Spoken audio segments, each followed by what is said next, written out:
La parole à Éric Lejoindre pour le groupe Paris en commun. Monsieur le maire. Merci, monsieur le maire, mes chers collègues. Je sais que le débat a déjà été long et je pensais qu'en fin de matinée dernière, on avait atteint le summum possible des caricatures et des slogans. Je constate que les deux interventions que nous venons d'entendre ne sont pas en reste et il y a sans doute un concours de slogans éculés ou excessifs qui est réalisé entre les différents groupes de la droite parisienne. C'est vrai qu'ils sont aujourd'hui nombreux, mais Talleyrand déjà disait tout ce qui est excessif est insignifiant et je pense qu'on en a une belle démonstration. Alors il faut revenir non seulement à la réalité de ce qu'est le plan que nous allons, j'espère, voter, mais ce que sont aussi les ambitions que nous portons avec la maire de Paris et la majorité sur un des éléments essentiels de ce à quoi sert une municipalité. Alors Paris, comme toutes les villes de France, toutes les villes du monde sans doute, est confrontée à trois immenses défis. Le défi climatique, le défi social et le défi démocratique. Et la façon dont le PLU a été travaillé, et à mon tour je veux saluer l'ensemble des services et des élus qui y ont contribué, est en soi une réponse à ces défis, et aussi aux défis démocratiques.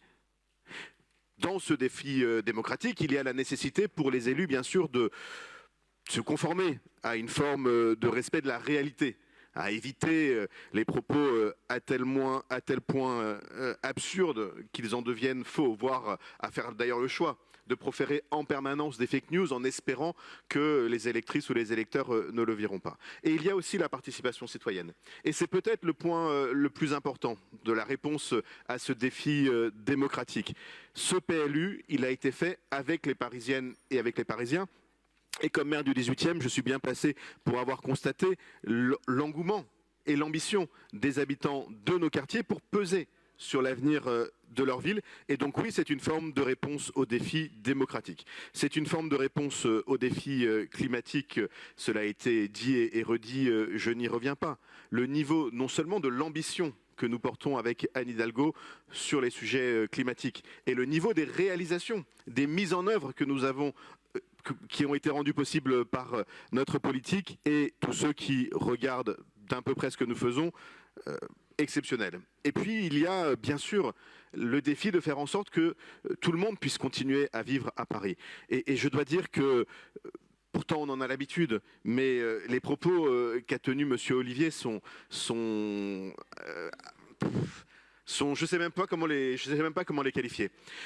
Peut-on, désespérant peut-être, peut-on une fois à droite admettre l'idée que les habitants du logement social ne sont pas des problèmes? Est-ce qu'une fois on peut admettre que dans le logement social, il y a avant tout des habitants qui participent à la valeur de notre ville? Le logement social n'est pas un problème. Le logement social n'est pas un problème. D'ailleurs, les classes moyennes, elles en ont besoin du logement social. Il n'y a pas de logement pour les classes moyennes à Paris s'il n'y a pas le logement social. Enfin, qui peut payer 10 000 € du mètre carré, 8 000 € du mètre carré? Monsieur Olivier, si vous voulez faire en sorte que les classes moyennes puissent vivre à Paris, il faut soutenir comme nous le logement social. Il faut arrêter d'opposer en permanence les habitants, les bons, ceux qui seraient dans le privé, et les mauvais, ceux qui seraient dans le social. Le dire, comme vous l'avez dit, est non seulement faux, mais c'est un scandale. Et moi, je suis extrêmement heureux de participer à une majorité qui a fait du logement pour tous une priorité, parce que sans nous, il n'y aurait plus de Parisiennes et il n'y aurait plus de Parisiens, et nous serions un ghetto de riches. C'est peut-être ce que nous voulons une ville pour les Parisiennes et pour les Parisiens.